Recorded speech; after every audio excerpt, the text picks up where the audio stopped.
امی آپ کے 1000 روپے اور یہ 500 روپے اوپر سے ایکسٹرا.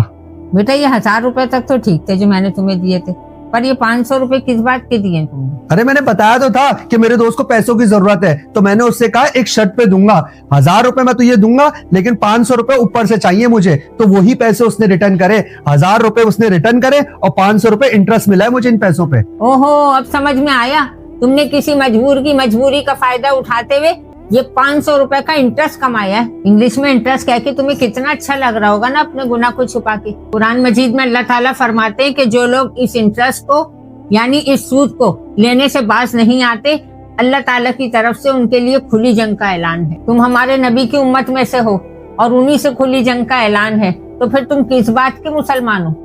کیا ہوا بیگم؟ سنے آج اس نے بڑا مہان کام کر دیا, کسی مجبور کی مجبوری کا فائدہ اٹھا کر یہ سود گھر میں لے کے آ گیا. اللہ کے رسول نے فرمایا ہے کہ کسی کی مجبوری سے فائدہ نہیں اٹھاؤ, اور تم اللہ کے رسول کے کہی ہوئی بات کو بھول گئے. اور سود کیا کہتے ہیں وہ انگلش میں؟ انٹرسٹ کہتے ہیں اسے. ہاں وہ انٹرسٹ بہت بڑا عذاب ہے. اگر سود کھاتے رہے اور روزے رکھتے رہے اور نمازیں پڑھتے رہے تو سب بیکار ہے. حرام کی کمائی سے ایک لقمہ جب جسم کے اندر جاتا ہے تو اس شخص کی دعا قبول نہیں ہوگی. لاکھ روزے رکھ لو, لاکھ نمازیں پڑھ لو, اگر حرام کی کمائی سے پرہیز نہیں کیا تو سب بیکار ہے. حرام کی کمائی ایسے ہے کہ جیسے اپنے پیشاب سے کپڑوں کو صاف کرنا.